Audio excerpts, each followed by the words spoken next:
Hello guys, इस video में हम बात करेंगे जीव विज्ञान के पाठ्य योजना के बारे में। गाइस, इसके अंतर्गत पहले लिखते हैं विद्यालय का नाम, फिर दिनांक, कक्षा, विषय, उपविषय, चक्र, अवधि लिखते हैं। इसके बाद प्रकरण लिखते हैं कि किस प्रकरण पर टीचिंग किया गया है। जैसे इसके अंतर्गत है संवेदी अंग। इसके बाद समान उद्देश्य, समान उद्देश्य में किस उद्देश्य से छात्रों को टीचिंग दिया जा रहा है। इसके अंतर्गत है पहला, छात्रों में चिंतन एवं तर्क शक्ति का विकास करना। दूसरा है छात्रों में जीव विज्ञान की उपयोगिता के बारे में बताना। और तीसरा है छात्रों में वैज्ञानिक दृष्टिकोण का विकास करना। चौथा है छात्रों में विज्ञान विषय के प्रति रुचि जागृत करना। इसके बाद विशिष्ट उद्देश्य लिखते हैं। इसके अंतर्गत भी कुछ उद्देश्य आते हैं। जैसे पहला है ज्ञानात्मक उद्देश्य।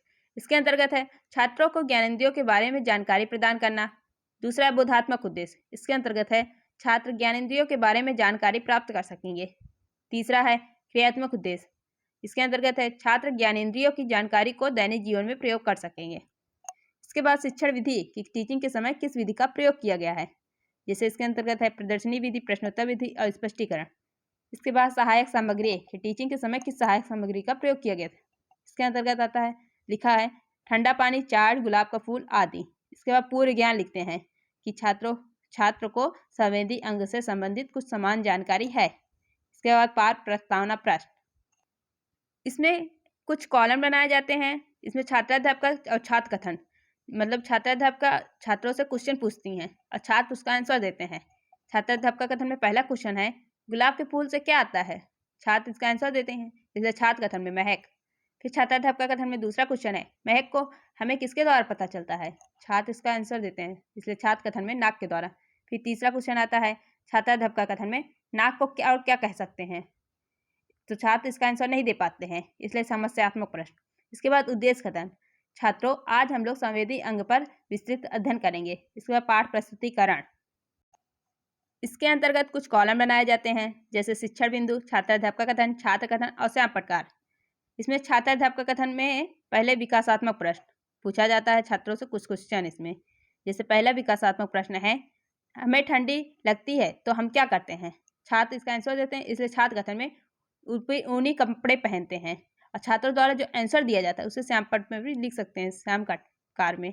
इसके बाद छात्राध्यापका कथन में दूसरा विकासात्मक प्रश्न है ठंड लगने का अनुभव हमें किसके द्वारा होता है, छात्र इसका आंसर नहीं दे पाते, इसे छात्र कथन में मौन। इसके बाद छात्राध्यापका कथन में स्पष्टीकरण, विभिन्न परिवर्तनों का अनुभव हमें विशेष अंगों के द्वारा होता है, इन्हें संवेदी अंग या ज्ञानेंद्रिया कहते हैं। हमारे शरीर में कान, नाक, जीभ, आँख एवं त्वचा आदि 5 ज्ञानेंद्रियां हैं। जंतुओं की आवासीय विविधता के कारण उनमें विभिन्न प्रकार के संवेदी संरचनाएं पाई जाती हैं। जैसे कशाभिका, सिलियां, एंटीना, त्वचा, जीभ, आंतरिक एवं बाह्यकार। कान को श्रवणेंद्रिय कहा जाता है। कान सुनने तथा शरीर को संतुलन बनाने में सहायक होते हैं। मेढक, मछली, छिपकली तथा पक्षियों आदि में बाह्यकार नहीं पाए जाते हैं, जबकि स्तनधारियों जैसे खरगोश, चूहा, हाथी, बकरी आदि में बाह्यकार पाए जाते हैं। मनुष्य के कान के मुख्यतः 3 भाग होते हैं। पहला बाह्यकार, कार्टिलेज उपास्थि मतलब का बना लचीला रोमयुक्त बाहरी कान है। मध्यकार, ये इसके अंतर्गत है कर्ण गुहा में स्थित कड़पट्ट, झिल्ली तथा छोटी छोटी अस्थियां। आंतरिक कर्ण, अस्थियों के अंदर सुरक्षित कोमल भाग है ये। बाह्य कर्ण और मध्य कर्ण ध्वनि को तरंगों को ग्रहण कर आंतरिक कर्ण तक पहुंचाने का कार्य करती हैं। आंतरिक कर्ण का संबंध श्रवण तंत्रिका द्वारा मस्तिष्क से होता है। इसके बाद जो छात्राध्यापका द्वारा जो समझाया गया है उसी में से बोधात्मक प्रश्न छात्रों से किया जाता है। जैसे पहला बोधात्मक प्रश्न है ऐसे 2 जीव का नाम बताइए जिनमें बाह्य कर्ण नहीं पाए जाते हैं, छात्र इसका आंसर देते हैं, इसलिए छात्र कथन में मछली, मेढक। फिर दूसरा बोधात्मक प्रश्न है छात्राध्यापका कथन में ऐसे 2 जीव का नाम बताइए जिनमें बाह्य कर्ण पाए जाते हैं, छात्र इसका आंसर देते हैं, इसलिए छात्र कथन में बकरी, हाथी। छात्रों द्वारा जो आंसर दिया गया है उसे श्यामपट्ट कार्य में भी लिखा जाता है। इसके बाद छात्राध्यापका कथन में फिर से है विकासात्मक प्रश्न। विकासात्मक प्रश्न में पहला प्रश्न है हम किसी वस्तु को देखने किसके द्वारा देखते हैं या देखने का कार्य करते हैं, छात्र उसका आंसर दे देते हैं, इसलिए छात्र कथन में आँख। फिर दूसरा छात्राध्यापका कथन में दूसरा विकासात्मक प्रश्न है आँख को और क्या कहते हैं, छात्र इसका आंसर नहीं दे पाते हैं, इसलिए छात्र कथन में मौन। इसके बाद छात्राध्यापक कथन में स्पष्टीकरण। आँख को दृश्येंद्रिय भी कह देते हैं। आँख द्वारा देखने का कार्य होता है। आँख वस्तुओं का आकार, रंग, आकृति, प्रकाश तथा अंधकार आदि का अनुभव करता है। मनुष्य की आँख में एक पारदर्शी कल लेंस होता है। इसी लेंस के द्वारा वस्तु का प्रतिबिंब आँख के अंदर बनता है और उसी चित्र को मनुष्य देखते हैं। कीटों की आँखों की और जंतु की आँखों से भिन्न होते हैं। इन्हें संयुक्त नेत्र कहते हैं। फिर से जब छात्राध्यापक द्वारा ये समझाया गया है, इसी में से छात्रों से बोधात्मक प्रश्न किया जाता है।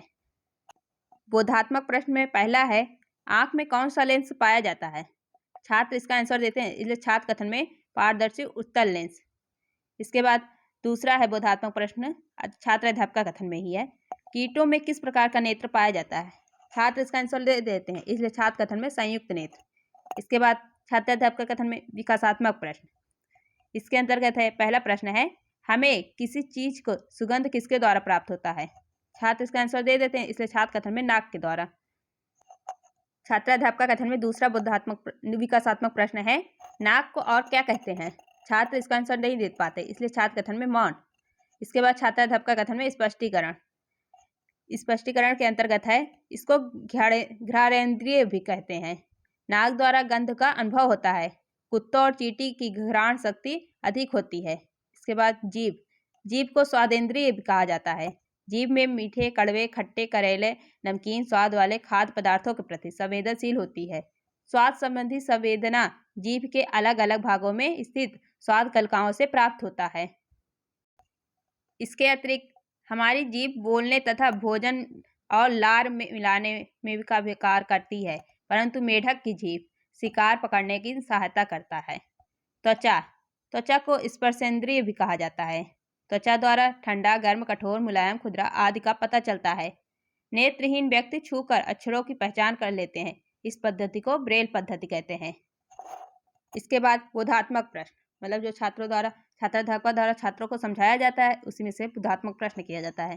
पहला बोधात्मक प्रश्न है, किन्हीं ऐसे दो जीव का नाम बताइए जिनकी घ्राण शक्ति अधिक होती है। छात्र इसका आंसर देते हैं, इसलिए छात्र कथन में कुत्ता और चींटी लिखा गया है। इसके बाद छात्राध्यापक कथन में दूसरा बोधात्मक प्रश्न है, नेत्रहीन व्यक्ति अक्षरों का पहचान कैसे करते हैं? छात्र इसका आंसर देते हैं, इसलिए छात्र कथन में छूकर लिखा है। छात्रों द्वारा जो आंसर दिया जाता है उसे श्यामपट्ट कार में भी लिखा जाता है। इसके बाद मूल्यांकन प्रश्न। मूल्यांकन प्रश्न में पहला है, संवेदी अंग से आप क्या समझते हैं?